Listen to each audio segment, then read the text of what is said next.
सतनाम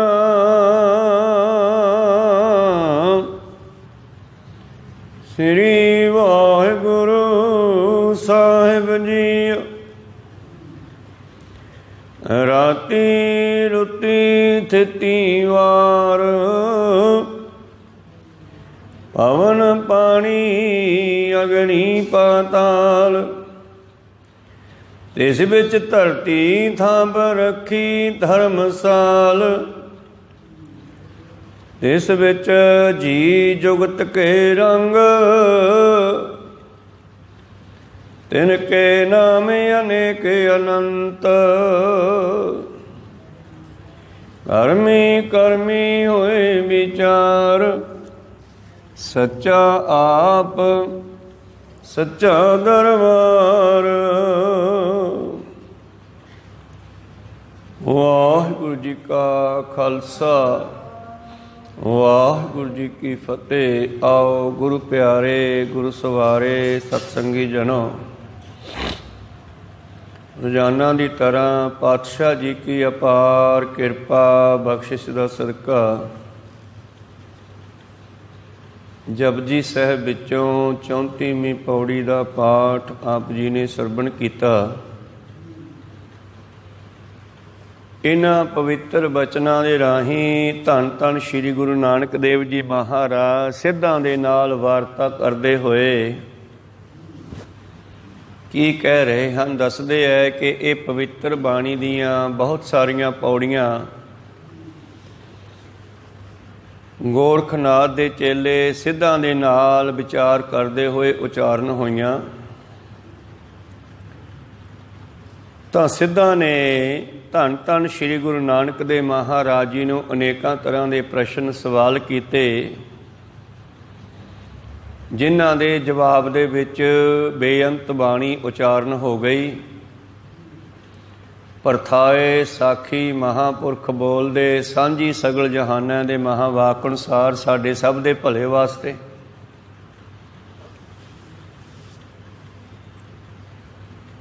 तो इस वेले धन धन श्री गुरु नानक देव जी महाराज इन्हां बचनां राहीं सिद्धां नाल की विचार करते हैं, आपां आरंभ करिए। उस तो पहला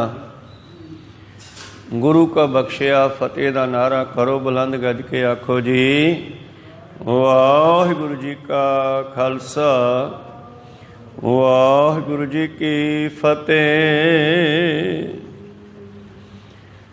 राती रुती थिती वार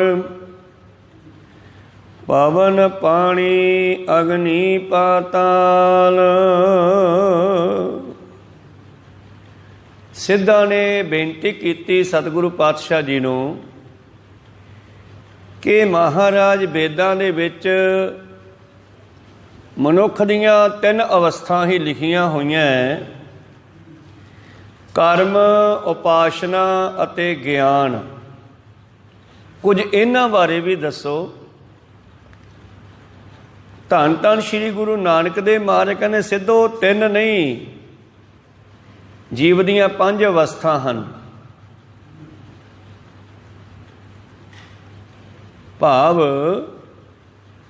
लोकां ने 3 गुणां दी 3 अवस्था की गल की है, पर धन गुरु नानक देव जी ने 4थी अवस्था भगतां दी ते 5वीं हर का सेवक सो हर जिहा परमेश्वर विच मिल के उहदा रूप हो जाण दी गल कीती आ।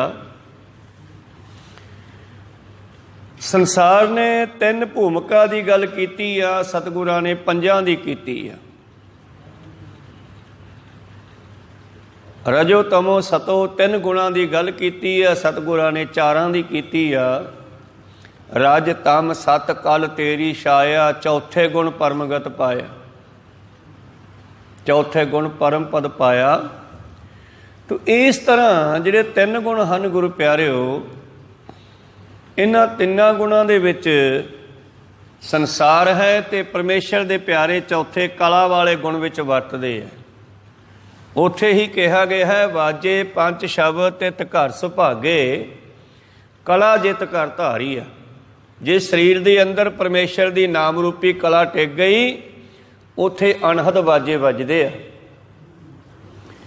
जद सिद्धा ने बेनती की सानू दसना करो सतगुर कहने सिद्धो बेदां ने तिन्नां दी गल कीती आ। सिमत शास्त्र पुन पाप विचार दे, तत्तै सार न जानी, तत्तै सार न जानी, गुरु बाझों तत्तै सार न जानी। तिही गुणी संसार भरम सुता, सुत्या रहन विहानी। ਤਾਂ ਸਤਿਗੁਰਾਂ ਨੇ ਫਿਰ ਇਹ ਪੌੜੀ ਆਰੰਭ ਕੀਤੀ। ਰਾਤੀ ਰੁੱਤੀ ਥਿੱਤੀ ਵਾਰ, ਅਕਾਲ ਪੁਰਖ ਨੇ ਜਿੱਥੇ ਸੂਰਜ ਦੇ ਨਾਲ ਦਿਨ ਬਣਾਇਆ ਉੱਥੇ ਰਾਤ ਵੀ ਬਣਾਈ। ਫਿਰ ਸਮੇਂ ਦੀ ਵੰਡ ਕਰਕੇ ਇਹਨੂੰ 6 ਰੁੱਤਾਂ ਵਿੱਚ ਵੀ ਵੰਡਿਆ। ਫਿਰ ਅੱਗੇ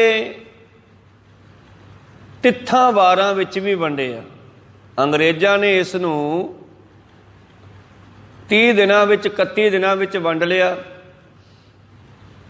ਪਰ ਪੁਰਾਣੇ ਸਮਿਆਂ ਤੋਂ ਹੀ ਸਾਡਾ ਜਿਹੜਾ ਸਮੇਂ ਦਾ ਹਿਸਾਬ ਕਿਤਾਬ ਹੈ ਉਹ ਤਿੱਥਾਂ 15 ਤਿੱਥਾਂ ਪਹਿਲਾਂ ਚੱਲਦੀਆਂ, 15 ਬਾਅਦ ਵਿੱਚ। ਫਿਰ ਵਾਰ ਕਹਿੰਦੇ ਅਕਾਲ ਪੁਰਖ ਨੇ ਸੂਰਜ ਏਕੋ ਰੁੱਤ ਅਨੇਕ, ਜਿਵੇਂ ਇੱਕ ਸੂਰਜ ਤੋਂ ਅਨੇਕਾਂ ਰੁੱਤਾਂ ਬਣ ਜਾਂਦੀਆਂ, ਇਸੇ ਤਰ੍ਹਾਂ ਇੱਕ ਪਰਮੇਸ਼ਰ ਤੋਂ ਇਹ ਅਨੇਕਾਂ ਜੀਵ ਬਣ ਗਏ। ਅਨੇਕਾਂ ਤਰ੍ਹਾਂ ਦੀ ਸ੍ਰਿਸ਼ਟੀ ਕੁਦਰਤ ਪੈਦਾ ਕਰ ਦਿੱਤੀ। ਅਨੇਕਾਂ ਤਰ੍ਹਾਂ ਦੇ ਜੀਵ ਜੰਤੂ ਪੈਦਾ ਕੀਤੇ, ਜਿਵੇਂ ਇੱਕ ਸੂਰਜ ਤੋਂ ਅਨੇਕਾਂ ਰੁੱਤਾਂ ਬਣ ਗਈਆਂ। ਕਦੇ ਸਿਆਲ ਦੀ, ਕਦੇ ਗਰਮੀ ਦੀ, ਕਦੇ ਪਤਝੜ ਦੀ, ਕਦੇ ਬਸੰਤ ਦੀ। ਇਹ ਰੁੱਤਾਂ ਆਉਂਦੀਆਂ ਜਾਂਦੀਆਂ ਰਹਿੰਦੀਆਂ, ਸੂਰਜ ਨਹੀਂ ਜਾਂਦਾ। ਇਸੇ ਤਰ੍ਹਾਂ ਹੀ ਪਰਮੇਸ਼ਰ ਸਦਾ ਰਹਿਣ ਵਾਲਾ ਹੈ। ਇਹ ਸ੍ਰਿਸ਼ਟੀ ਬਣੀ ਰਹਿੰਦੀ ਆ, ਆਉਂਦੀ ਜਾਂਦੀ ਰਹਿੰਦੀ ਆ। ਉਸ ਅਕਾਲ ਪੁਰਖ ਨੇ ਰਾਤੀ ਰੁੱਤੀ ਥਿੱਤੀ ਵਾਰ, ਇਹਨਾਂ ਦੇ ਵਿਚਾਲੇ ਇੱਕ ਐਸੀ ਧਰਤੀ ਸਾਜੀ ਆ ਜਿਹੜੀ ਕਿ ਮਾਨੋ ਧਰਮਸ਼ਾਲਾ ਹੈ। ਇਸ ਵਿੱਚ ਧਰਤੀ ਥਾਪ ਰੱਖੀ ਧਰਮਸ਼ਾਲ। ਉਹ ਜੀ ਧਰਮਸ਼ਾਲਾ ਵਾਲੀ ਧਰਤੀ ਹੈ ਨਾ, ਉਹ ਆਲ ਵੜ ਦੇ ਵਿੱਚ ਕੇਵਲ ਤੇ ਕੇਵਲ ਭਾਰਤ ਖੰਡ ਹੈ। ਇਹ ਭਾਰਤ ਖੰਡ ਹੈ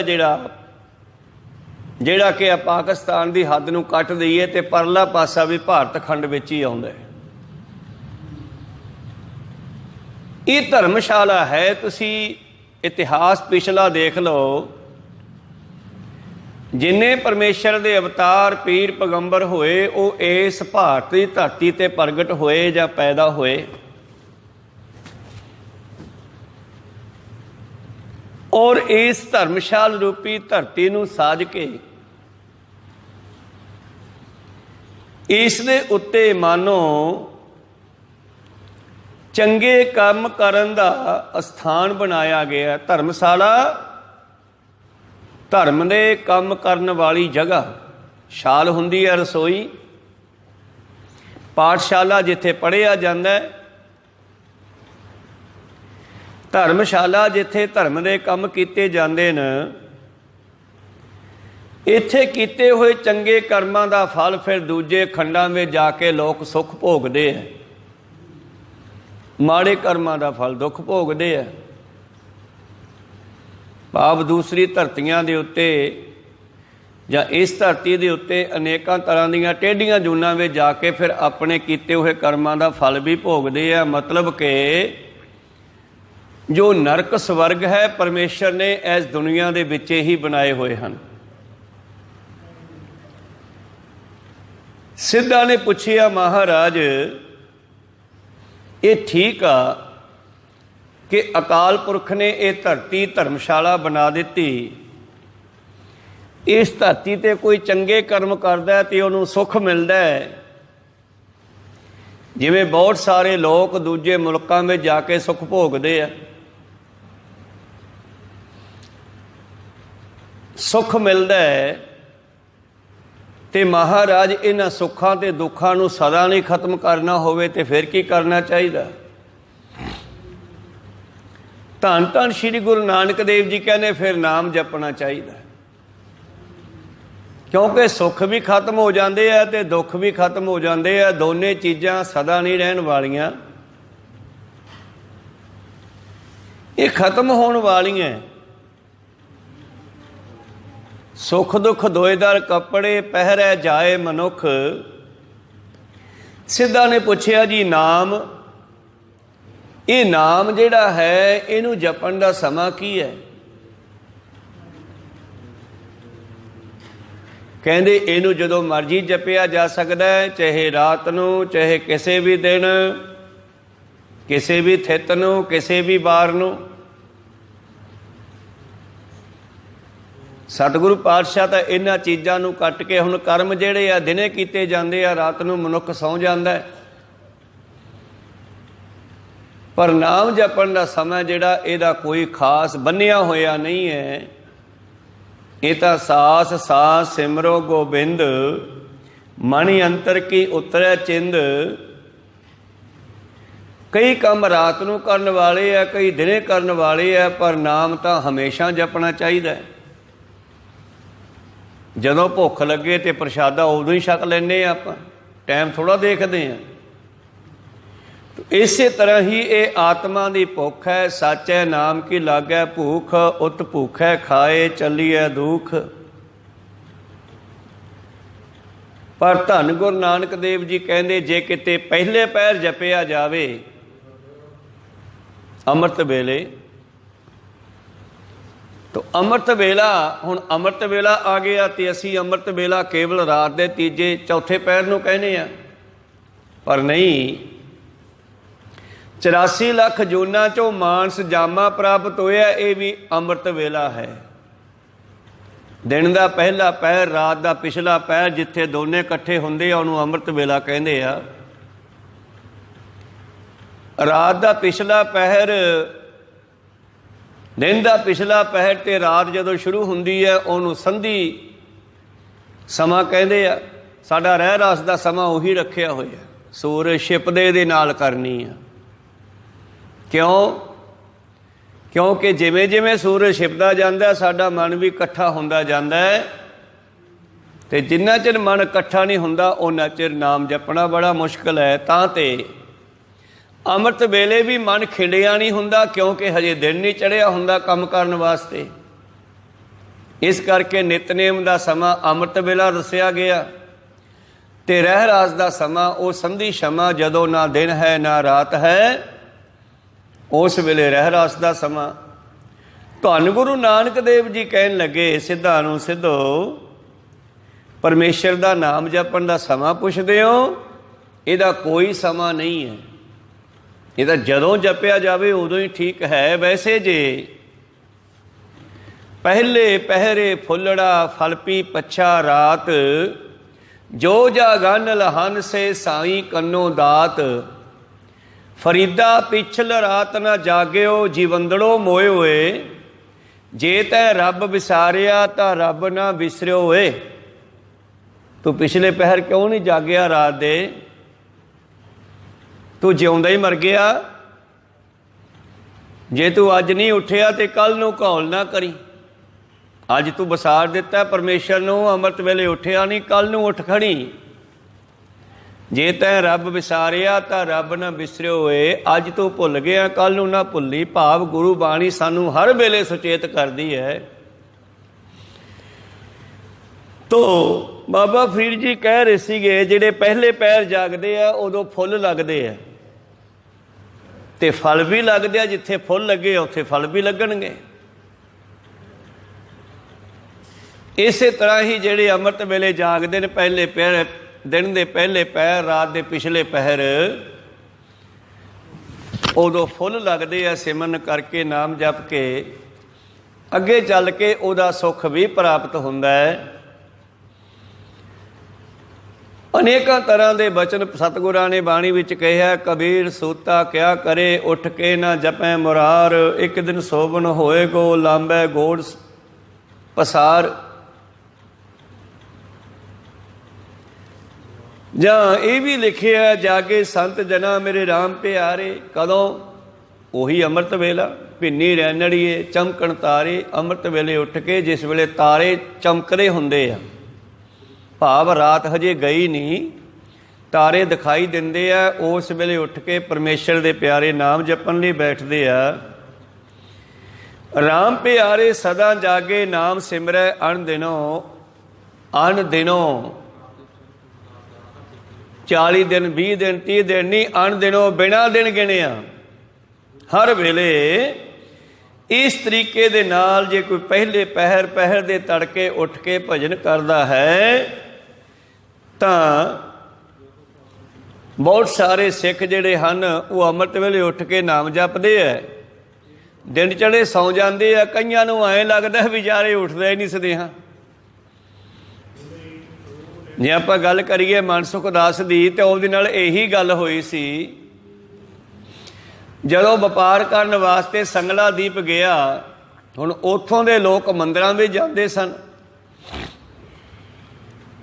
ਉਹ ਦਿਨ ਚੜੇ ਉੱਠਦੇ ਸੀ, ਮੰਦਿਰ ਜਾਂਦੇ ਸੀ, ਔਰ 11 ਵਾਲੇ ਦਿਨ ਉਹ ਵਰਤ ਰੱਖਦੇ ਸੀ, ਉਹਦੇ ਅੱਗ ਹੀ ਨਹੀਂ ਮਚਾਉਂਦੇ ਸੀਗੇ। ਪਰ ਭਾਈ ਮਨਸੁਖ ਦਾਸ ਪਹਿਰ ਦੇ ਤੜਕੇ ਉੱਠ ਕਰਕੇ ਇਸ਼ਨਾਨ ਕਰਦਾ ਨਦੀ 'ਤੇ, ਔਰ ਫਿਰ ਉਸਨੇ ਸਿਮਰਨ ਭਜਨ ਕਰਨਾ, ਬੰਦਗੀ ਕਰਨੀ। ਫਿਰ ਜਦ ਦਿਨ ਚੜ੍ਹ ਜਾਣਾ ਤੇ ਫਿਰ ਉਸਨੇ ਕੜਾਹ ਪ੍ਰਸ਼ਾਦ ਦੀ ਦੇਗ ਤਿਆਰ ਕਰਨੀ। ਗੁਰੂ ਸਾਹਿਬ ਦਾ ਹੁਕਮ ਸੀਗਾ। ਫਿਰ ਦੇਗ ਬਣਾ ਕੇ ਫਿਰ ਉਹਨੇ ਅਰਦਾਸ ਕਰਨੀ ਤੇ ਫਿਰ ਨੇੜੇ ਫਿਰਦੇ ਲੋਕਾਂ ਨੂੰ ਆਵਾਜ਼ ਮਾਰ ਕੇ ਪ੍ਰਸ਼ਾਦ ਦੇਣਾ। ਪਰ 11 ਵਾਲੇ ਦਿਨ ਵੀ ਉੱਥੋਂ ਦੇ ਲੋਕਾਂ ਨੇ ਵੇਖਿਆ ਵੀ ਇਹ ਕਿਹੋ ਜਿਹਾ ਬੰਦਾ ਯਾਰ।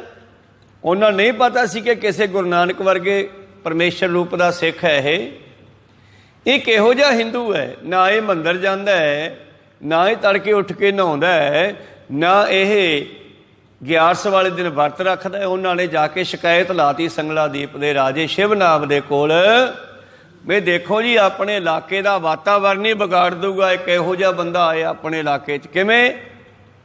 ਮਾੜਾ ਨਾ ਤੜਕੇ ਉੱਠ ਕੇ ਨਹਾਉਂਦਾ, ਨਾ ਮੰਦਿਰ ਜਾਂਦਾ, 11 ਵਾਲੇ ਦਿਨ ਵੀ ਅੱਗ ਮਚਾਈ ਬੈਠਾ ਹੁੰਦਾ। ਤੇ ਜਦੋਂ ਗੁਰੂ ਪਿਆਰਿਓ ਸੱਦਿਆ ਰਾਜੇ ਸ਼ਿਵਨਾਭ ਨੇ, ਕਹਿੰਦੇ ਲੈ ਕੇ ਆਓ ਸੱਦ ਕੇ। ਚਲਿਆ ਗਿਆ। ਕਹਿੰਦਾ ਭਾਈ ਤੂੰ ਹਿੰਦੂ ਲੱਗਦਾ, ਕਿੱਥੋਂ ਆਇਆ? ਕਹਿੰਦਾ ਮੈਂ ਭਾਰਤਖੰਡ 'ਚੋਂ ਹੀ ਆਇਆ ਵਪਾਰ ਕਰਨ। ਕਹਿੰਦੇ ਤੇਰੀ ਸ਼ਿਕਾਇਤ ਆਈ ਹੈ ਤੂੰ 11 ਵਾਲੇ ਦਿਨ ਵਰਤ ਨਹੀਂ ਰੱਖਦਾ, ਨਾ ਤੂੰ ਤੜਕੇ ਸਦਿਆਂ ਉੱਠ ਕੇ ਇਸ਼ਨਾਨ ਕਰਦਾ, ਕਿਉਂਕਿ ਲੋਕ ਤਾਂ ਦਿਨ ਚੜੇ ਵੇਖਦੇ ਆ ਨਹਾਉਂਦੇ ਨੂੰ, ਇਹ ਉਦੋਂ 2 ਘੰਟੇ ਪਹਿਲਾਂ ਹੀ ਨਹਾ ਲੈਂਦਾ ਸੀ। ਨਾ ਤੂੰ ਵਰਤ ਰੱਖਦਾ, ਨਾ ਤੂੰ ਮੰਦਿਰ ਜਾਂਦਾ।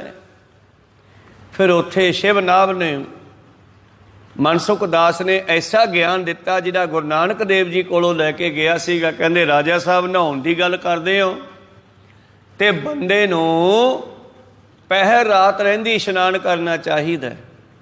ਅਸੀਂ ਪਹਿਰ ਰਾਤ ਰਹਿੰਦੀ ਉੱਠ ਕੇ ਇਸ਼ਨਾਨ ਕਰ ਲੈਂਦੇ ਹਾਂ,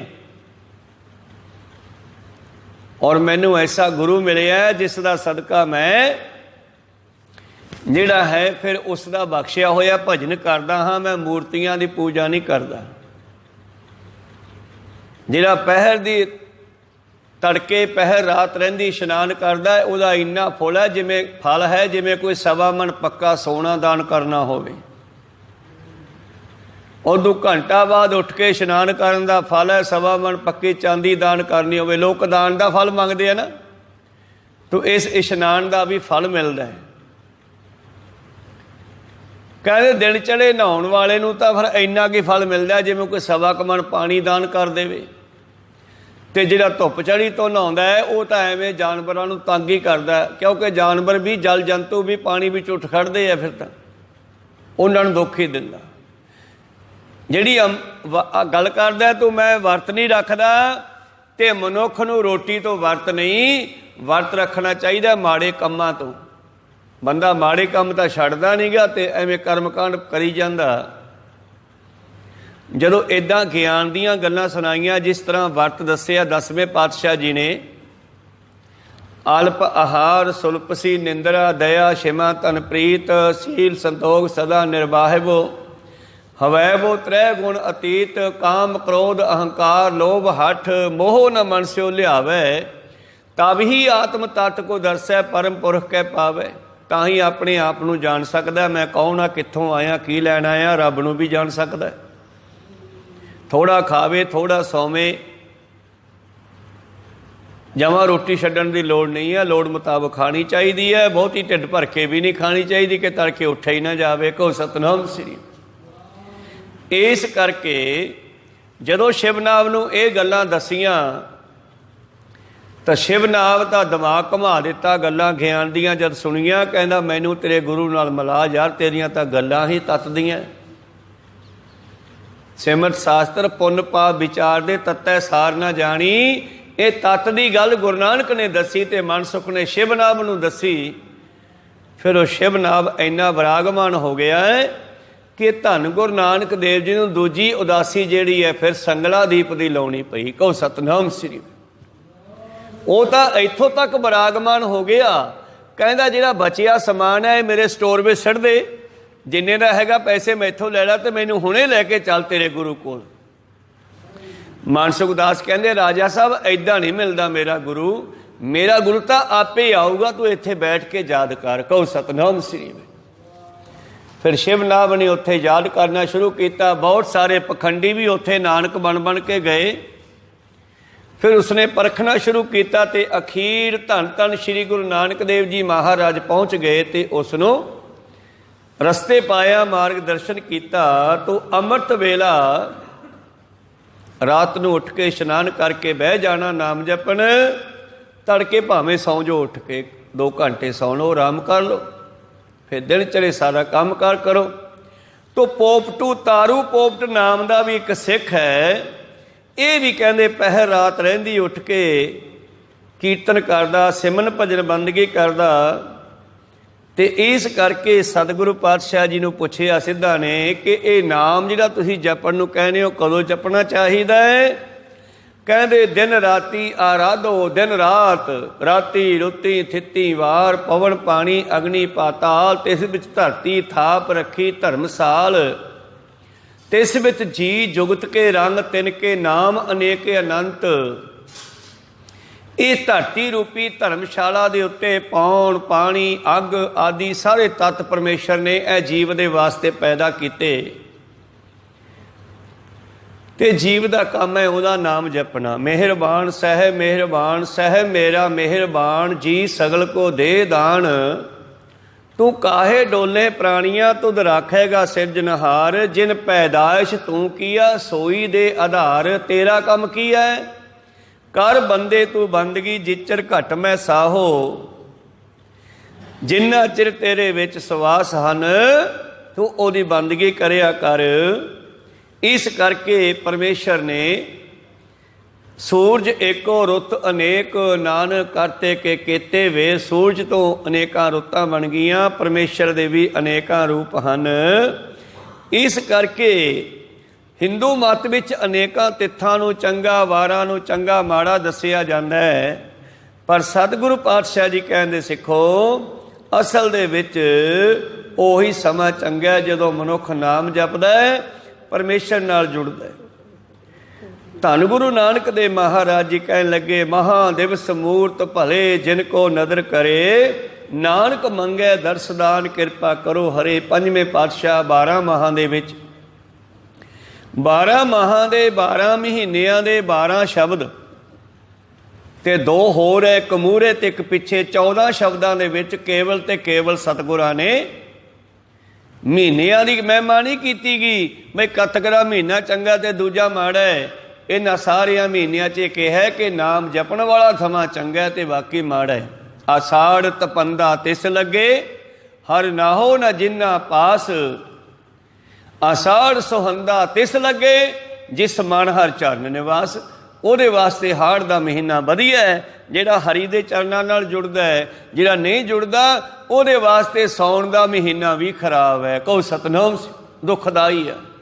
ਭਾਵ ਇਹ ਸੁੱਖ ਵੀ ਦੁੱਖ ਬਣ ਜਾਣਗੇ ਜੇ ਪਰਮੇਸ਼ਰ ਦਾ ਨਾਮ ਨਾ ਸਿਮਰਿਆ। ਅੱਜ ਸੰਸਾਰ ਦੀ ਜਿਹੜੀ ਭਿਆਨਕ ਹਾਲਤ ਹੋਈ ਆ ਇਹ ਪਰਮੇਸ਼ਰ ਨੂੰ ਨਾ ਸਮਝਣ ਕਰਕੇ ਹੀ ਹੋਈ ਆ, ਪਰਮੇਸ਼ਰ ਨੂੰ ਭੁਲਾਉਣ ਕਰਕੇ ਹੀ ਹੋਈ ਆ। ਸਮੇਂ ਸਮੇਂ ਤੇ ਪਰਮੇਸ਼ਰ ਲਗਭਗ ਹਰ ਸਦੀ ਦੇ ਬਾਅਦ ਐਸੀ ਘਟਨਾ ਘਟਾਉਂਦਾ ਹੀ ਰਹਿੰਦਾ ਇਹ ਸੰਸਾਰ ਨੂੰ ਇਹ ਦੱਸਣ ਵਾਸਤੇ ਕਿ ਮੈਂ ਹੈਗਾ। ਜਦ ਦੁਨੀਆ ਭੁੱਲ ਜਾਂਦੀ ਹੈ ਇਹਨੂੰ ਯਾਦ ਕਰਾਉਣ ਵਾਸਤੇ ਫਿਰ ਇਹੋ ਜਿਹੀਆਂ ਘਟਨਾਵਾਂ ਘਟਦੀਆਂ। ਫਿਰ ਬੰਦਾ ਕਹਿੰਦਾ ਯਾਰ ਰੱਬ ਮੈਨੂੰ ਬਚਾ, ਫਿਰ ਪਤਾ ਲੱਗਦਾ ਵੀ ਰੱਬ ਹੈਗਾ ਕਿਤੇ। ਨਹੀਂ ਤਾਂ ਮਨੁੱਖ ਰੱਬ ਨੂੰ ਭੁੱਲ ਜਾਂਦਾ ਤੇ ਫਿਰ ਆਪਦੀ ਮਨ ਮਰਜ਼ੀ ਕਰਦਾ। ਭਾਈ ਸਾਹਿਬ ਭਾਈ ਗੁਰਦਾਸ ਜੀ ਕਹਿੰਦੇ ਜਦੋਂ ਸੰਸਾਰ ਦੇ ਵਿੱਚ ਪਰਲੋਂ ਆਉਂਦੀ ਹੈ